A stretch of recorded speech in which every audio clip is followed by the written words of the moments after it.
శ్రీ గురుభ్యో నమః. శ్రీమాత్రే నమః. ఇప్పుడు మనం థర్డ్ ఇయర్ అంటే 3వ సంవత్సరం డిగ్రీ ఫిఫ్త్ సెమ్లో ఉన్నటువంటి బ్రహ్మశక్తి గరీయసి అంటే గరీయసి అంటే గొప్ప అని అర్థం. బ్రహ్మశక్తి అంటే ఇప్పుడు ప్రతి వాళ్ళు మనం ఏమనుకుంటానంటే మనం బాగా సంపాదించిన, తెలివి ఉన్న, అందంగా ఉన్న, ఆస్తిపరులమైన ఇదంతా మన గొప్పతనం అనుకుంటాం. అసలు ఏది మన గొప్పతనము కాదు. ప్రతిదీ కూడా మనలో ఒక శక్తి ఉంటుంది. ఆ శక్తి బ్రహ్మశక్తి అయి ఉంటుంది. ఆ బ్రహ్మశక్తి అనేది మనలో గనక లేకపోతే మనం అసలు శక్తిని వినియోగించలేము, ఏమీ చేయలేము. దీని గురించి తెలియజెప్పడం కోసం ఇది ఉపనిషత్తుల్లో తీసుకున్నది. ఒక ప్రత్యేకంగా కవి రాసినటువంటి కథ కాదు. ఈ కథకు కవిగా ప్రత్యేకంగా ఒక కవిని చెప్పలేము. ఉపనిషత్తులు అంటే వేదాల తర్వాత వచ్చినటువంటి చెప్పబడిన వాటిని ఉపనిషత్తులు అంటారని ఇంతకుముందు చెప్పుకున్నాం. అటువంటిదే ఇది కూడా. బ్రహ్మశక్తి గరీయసి. అసలు ఈ పాఠం ఎందుకు చెప్పబడింది? ఒకానొకప్పుడు దేవతలోకంలో ఉన్నటువంటి దేవతలకి రాక్షసులకు యుద్ధం సంభవించింది. ఎప్పుడూ కూడా ఈ దేవతలేమో సౌమ్యులు, రాక్షసులేమో రాక్షసత్వం గల వాళ్ళు. దేవతలు సౌమ్యంగా బతుకుతూ ఉంటాం, రాక్షసులు చూడలేరు. ఎప్పుడు వాళ్ళకి యుద్ధాలు జరుగుతూనే ఉంటాయి. అలా యుద్ధాలు జరుగుతూ ఉండగా దేవతలకు రాక్షసులకు యుద్ధం జరుగుతూ ఉన్నప్పుడు కొంతకాలం గడిచినా కూడా యుద్ధం సమసిపోవటం లేదు, దేవతలు గెలవడం లేదు. అప్పుడు దేవతలకు అనుమానం వచ్చింది. అవును, మనం ఎందుకు ఓడిపోతున్నామంటే వీళ్ళు చిన్నగా బాణం వేద్దామా, మంత్రం చదువుదామా అని ఆలోచించేలోపు వాళ్ళు చెట్లో, బండలో, కొండలో వేసేస్తున్నారు రాక్షసులు. అందువల్ల వీళ్ళు మామూలుగా సౌమ్యంగా యుద్ధం చేయాలనుకుంటే వీలు కావటం లేదనమాట.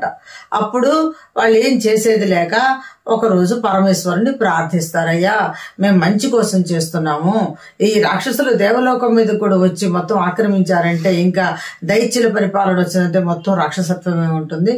దయచేసి మమ్మల్ని కనికరించి మమ్మల్ని గెలిచేటట్టు చేయమని ప్రార్థిస్తాడు. అప్పుడు పరమేశ్వరుడు అంటే బ్రహ్మశక్తి ఆలోచిస్తుంది కదా, నిజమే కదా, మంచి వాళ్ళను దుష్ట శిక్షణ శిష్ట రక్షణ అంటారు కదా, ఈ దుష్టులు శిక్షించే నిమిత్తము ఈ శిష్టులు కొంచెం బలం ఇస్తే పోతుంది కదా అనుకొని కొంచెం శక్తిని ప్రసాదిస్తాడు బ్రహ్మదేవ్. అంటే బ్రహ్మశక్తి, పరమేశ్వర శక్తి అంతా ఒకటే పంపిస్తారు. సరే, వీళ్ళు గెలుస్తారు. అంతవరకు బానే ఉంది. గెలిచిన తర్వాత వీళ్ళందరూ కూర్చొని ఏమనుకున్నారంటే వాళ్ళంతకుముందు బ్రహ్మకు పరమేశ్వరుడు దండం పెట్టుకున్న విషయం కానీ ఆ తర్వాత గెలుపొందిన విషయం గాని వాళ్ళు గుర్తుపెట్టుకోకుండా ఇదంతా మా గొప్పతనమే, ఏదో అనుకున్నాం గాని మేమే గెలిచామని వాళ్ళకు మీటింగ్లు వేసుకుని అందరూ ఎవరికి వాళ్ళు గొప్పగా చెప్పుకోవడం మొదలుపెట్టారు. అప్పుడు ఏమనుకుందంటే పరమేశ్వర శక్తి, వీళ్ళు మంచి వాళ్ళని కదా నేను హెల్ప్ చేశాను, కానీ వీళ్ళు స్వార్థానికి పోయి వాళ్ళకు వాళ్ళు గొప్పతనం అనుకొని పోతున్నారే. ఇప్పుడు అహంకారం వస్తుంది కదా, ఈ అహంకారం వస్తే అణచివేత తప్ప పైకి రావటం అనేది ఉండదు. ఈ అహంకారాన్ని వీళ్ళకు పోగొట్టకపోతే నేను దుష్టులకే హెల్ప్ చేసిన వాడిని అవుతాను. కాబట్టి అహంకారం పోగొట్టాలనుకొని ఆ బ్రహ్మశక్తి ఒక యక్షుడు రూపం దాల్చి దేవలోకంలో అడుగుపెట్టింది. అంటే దేవతలు నివాసం ఉండే చోట కొంచెం దూరంలో కూర్చొని ఉంది. ఆ యక్షుడు తన శక్తులందరినీ చూపిస్తూ చుట్టుపక్కల తిరిగే వాళ్ళందరినీ ఆకట్టుకుంటూ ఉన్నాడు. అందరూ కూడా వాళ్ళ గొప్పతనం చెప్పుకోవటం మొదలుపెట్టారు. ఆ చిన్నగా విషయం ఇంద్రుడికి చేరింది. ఇంద్రుడు అనుకున్నాడు, ఇక్కడేంటి, మనది కదా దేవలోకం, మనం కదా ఇక్కడ పరిపాలకులం, మరి వేరే వాళ్ళు రావటం దేవుడు యక్షుడట, అసలు ఆయన ఎవరు, మనం ఎవరిని పిలవలేదే, అతను ఇక్కడికి ఎందుకు వచ్చాడు, వచ్చిన వాడు అధిపతి నా దగ్గరికి ఎందుకు రాలేదు, నేను ఇక్కడ రాజుని కదా దేవలోకానికి, మరి నన్ను సంప్రదించకుండా ఎక్కడో ఎందుకు కూర్చున్నాడు, ఇట్లాంటి పనులు ఎందుకు చేస్తున్నాడు అని తెలుసుకోవడానికి ఒకరోజు ఈ అందరి దేవతలందరూ పిలిచి మీటింగ్ ఏర్పాటు చేసుకున్నాడు.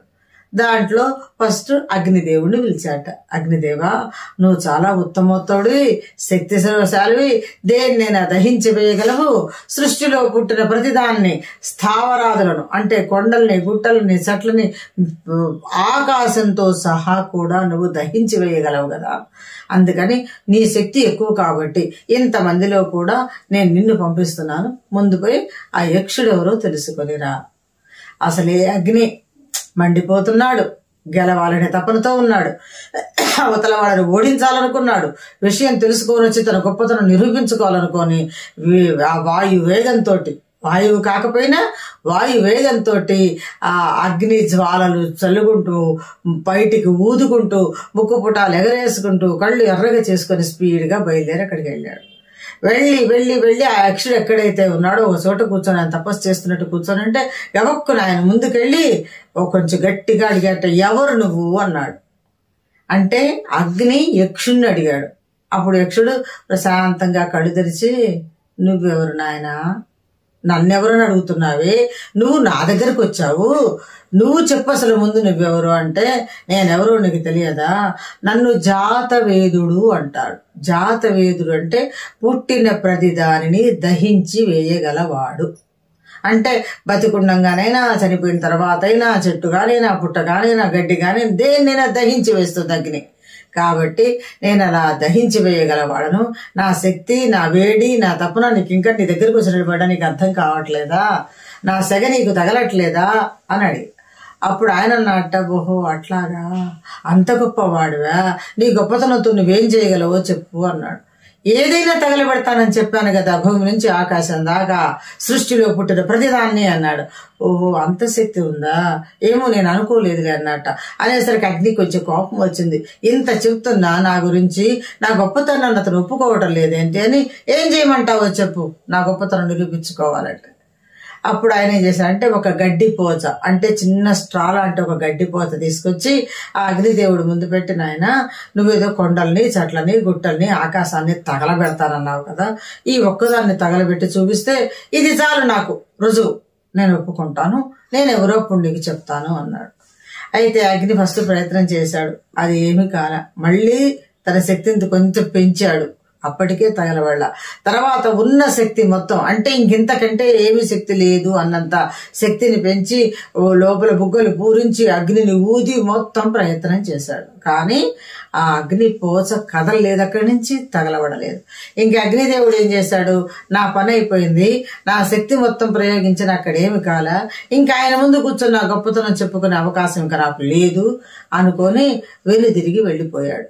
వెళ్ళి ఇంద్రుడి దగ్గరికి వెళ్ళాడు. సభలోకి వెళ్ళి, ఇంద్రదేవా, ఏమో అతను ఎవరు అనేది తెలుసుకోలేకపోయాను, నేను ఎవరు అని అడిగితే నన్నెవరు అని అడిగాడు, నా విషయం చెప్పుకుంటే ఒక గడ్డిపోచ తగలబెట్టమన్నాడు, అది నా వల్ల కాలేదు, ఆ భస్మం చేయటం నా శక్తి చాలా లేదు, అందుకని నన్ను క్షమించు, నేను వెనుదిరిగి వచ్చాను, తల వంచుకొని వెళ్ళిపోయినాడు.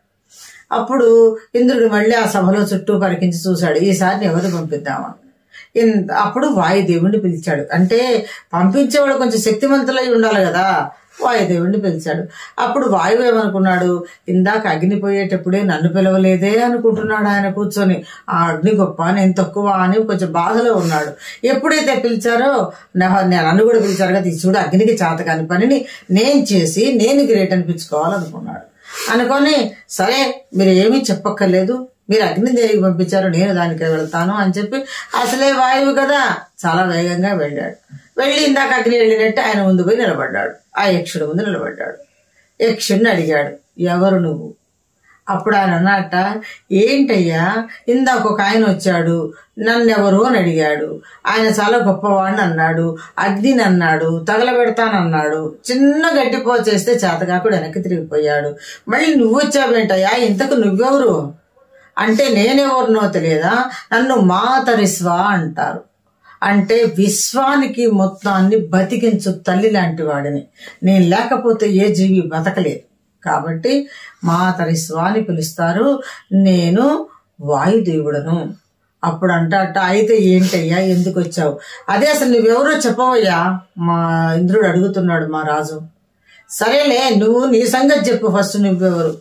నేను భూమిలో ఉన్న దేన్నైనా పెకిలించి వేయగలుగుతా, అంటే ఇప్పుడు బాగా గాలి వీస్తే చెట్లు పడిపోతాయి చూడు, అంటే భూమి లోపల పాతుకుపోయిన వేళ్లు కూడా గాలి దెబ్బకు ఊగిపోయి లేచిపోతాయి అన్నమాట, దేన్నైనా కోల్చగలను అని చెప్పాడు. ఓహో అంత శక్తివంతుడివా, సరే ఏదైతే ఏం కానీ, ఇందాక అట్లాగే నీ ఫ్రెండ్ ఒక ఆయన వచ్చాడు, ఆ గడ్డిపోచ తగలబెట్టమంటే చేత కాలేదు, అదే గడ్డిపోచ అక్కడ ఉంది, నువ్వు కొంచెం దాన్ని ఊది అవతల పడేయ్యా అంటాడు. ఈయన ప్రయత్నం చేస్తాడు, అగ్నిదేవుడు లాగానే ఈయన కూడా విఫలం అవుతాడు. ఎంత ఊదినా ఎంత కదిలించాలనుకున్న ఆ గడ్డి పోచ మాత్రం కదల. వెంటనే అనుకున్నాడు, అగ్నిదేవుడు తలంచుకొని వస్తే నేనేందో పెద్ద గొప్ప అనుకొని వచ్చాను, నిజమే పాపం, దీని ముందు ఏ శక్తి చాలట్లేదు, ఇక్కడ ఉంది ఆయన పెట్టింది గడ్డిపోచా కాదా అనుకొని ఆయన కూడా వెనక్కి తిరిగి వెళ్ళిపోయినాడు. అక్కడికి వెళ్ళిపోయిన తర్వాత ఇంద్రుడు మళ్ళీ అడిగాడు. అడిగితే నిజమేనండి, అగ్నిదేవుడు చెప్పింది, ఆ చిన్న గడ్డి పోచను నేను కదిలించక చెట్లు పుట్టల్ని లేపేవాడిని, గడ్డి పోచను కదిలించలేకపోయాను. అప్పుడు మిగతా వాళ్ళందరూ కూడా దేవతలందరూ అన్నారు, ఇంకా మాకు చెప్పిన ఇదే పరిస్థితి కదా, ఇట్లా కాకుండా మనం ఇంద్రుడే పంపించాలనుకోరు. అందరూ డిసైడ్ అయిపోయి, ఇంద్రదేవా ఈసారికి నువ్వు వెళ్ళు, మా వల్ల అయితే కాదు, అగ్నికి వాయువుకు కానిది మాకు మటుకేమవుతుంది అంటే, సరే ఇంద్రుడు కూడా అనుకున్నాడు, వీళ్ళందరినీ పంపించేదంతా ఎందుకులే నేనే తెలుసుకుంటా పోయి అనుకున్నాడు అని బయలుదేరాడు. కానీ యక్షుడు ఏమనుకున్నాడు, వచ్చేది ఇంద్రుడు అంటే స్వర్గాధిపతి, ఆ స్వర్గానికి అధిపతి రాజు అనేటువంటి వాడు, ఆయన అంత తొందరగా వదిలిపెట్టకూడదు, వీళ్ళలాగా కనపడి మాట్లాడి పంపించకూడదు, అసలు నేనంటే ఏమిటో తెలుసుకునేటట్టు చేయాలనుకున్నాడు. అనుకొని ఈయన వస్తూ ఉండగానే ఆయన్ని ఇద్దరు చూసుకోవడం అయితే జరిగింది. ఎప్పుడైతే ఇంద్రుడు ఆ యక్షుడిని చూశాడో వెంటనే యక్షుడు మాయమైపోయాడు. అప్పుడు ఇంద్రుడు దిగులుగా కూర్చున్నాడట అక్కడ.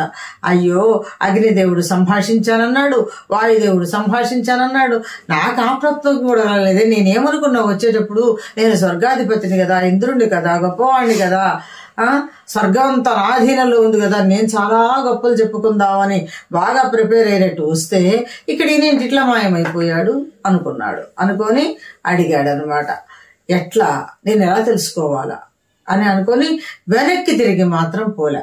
ఇప్పుడు వాళ్ళిద్దరు సంభాషించైనా వెళ్ళారు, ఇట్లా వెనక్కి తిరిగితే నాకు విలువ ఉంటుంది, ఇంకా రేపటి నుంచి నన్ను విలువగా ఎవరు చూడరు కదా అనుకొని ఎక్కడైతే యక్షుడు మాయమయ్యాడో ఆ ప్రదేశంలో పోయి కూర్చున్నాడు. కూర్చొని ఇది తెలుసుకోవాలంటే ఫస్ట్ నాకేం కావాలి అని ఆలోచించాడు. ఎప్పుడైనా సరే ఏదైనా ఒక విషయంగా తెలుసుకోవాలనుకుంటే మనకు జ్ఞానమే ప్రధానం. ఆ జ్ఞానానికి అధిదేవత ఎవరు? సరస్వతి. సరే, సరస్వతిగా కాకపోయినా అమ్మవారు. అమ్మవారు అంటే ఎవరు? పార్వతీదేవి.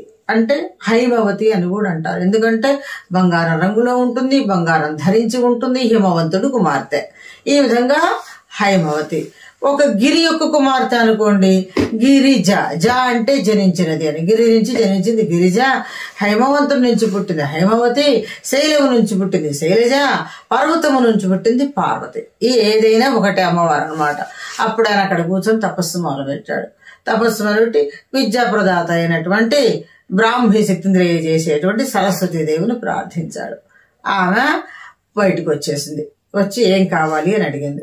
అమ్మా, ఇట్లా జరిగింది, ఇంద్రుడు నేను నా దగ్గర నుంచి అగ్నివాయు వెళ్ళారు, యక్షుడితో మాట్లాడారు, నేను మాత్రం తెలుసుకుందాం అనుకుంటా అసలు ఆయన మాయమైపోయాడు, అసలు ఆ వచ్చింది ఎవరు, నన్ను చూడంగానే భయపడిపోయాడా, మాయమయ్యాడా, అయితే అతనితో పలకరించే శక్తి నాకు లేదా, నేను తక్కువలో ఉన్నానా, అసలు విషయం చెప్పమ్మా అని అడిగితే అప్పుడు ఆవిడంది, అది ఎవరో కాదయ్యా, బ్రహ్మశక్తి యక్షుడి రూపంలో మీ ముందుకు వచ్చింది.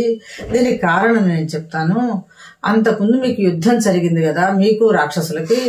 ఆ యుద్ధంలో రాక్షసుల మీద మీరు జయించడానికి కారణము బ్రహ్మ మీకు ప్రసాదించిన శక్తి.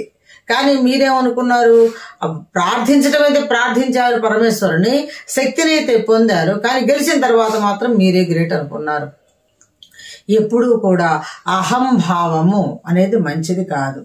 అహం అంటే నేను, అంటే నేను నేను అనేటువంటి గర్వం ఉండకూడదు, ఆ భావన ఉండకూడదు, దాన్నే అహంభావం అంటాం.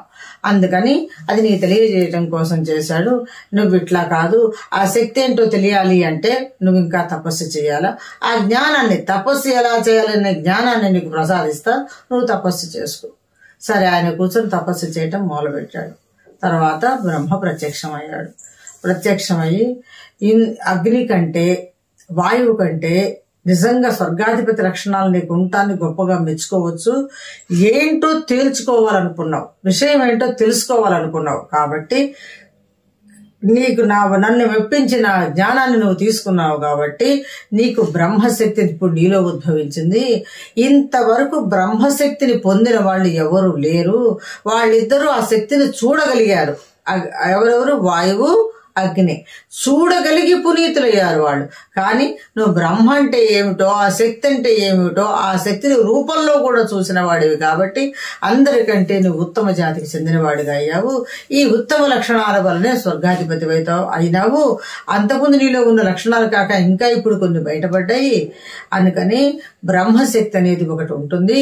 ఆ శక్తిని ఎవరమైనా తెలుసుకోవాలి. అంటే కొన్ని శక్తులు సూక్ష్మమైనవి, స్థూలమైనవి మాటినే మనము చూడగలుగుతాను. స్థూలము అంటే కంటికి కనపడేవి, సూక్ష్మము కంటికి కనపడనివి. అంటే కంటికి కనపడిన ప్రతిదీ లేని కిందేనా? కాదు కదా. మనకు ఎన్నో ఉన్నాయి కంటికి కనపడని శక్తులు అనేవి. ఇప్పుడు ఈ మాట ఎలా వస్తుంది, ఎక్కడి నుంచి పంపిస్తున్నారు, ఎవరి లోపల నుంచి వస్తుందో మనకేమన్నా తెలుసా? మనం ఆలోచిస్తున్నాం, ఊహిస్తున్నాం, ఇలా అందామనుకుంటున్నాం, ఆ మాటలు వచ్చేస్తున్నాయి. అంటే అది కూడా ఒక బ్రహ్మశక్తి క్రియ అన్నమాట. కాబట్టి ఇంకా కూడా చెప్పాట నాయన, స్థూలమైన వాటిలాగా సూక్ష్మమైన వాటిని చూడాలనుకున్నా చూడలేరు. ఎలా అంటే ఇప్పుడు వర్షం పడేటప్పుడు కానీ ఏదైనా ఆకాశంలో మెరుపులు వస్తాయి. ఆ మెరుపును మనం చూడాలి అనుకుంటాం. చూడాలి అని కళ్ళు తెరిచి తలపైకెత్తి ఎదురు చూస్తూ ఉంటాం. ఆ మెరుపు వస్తుంది.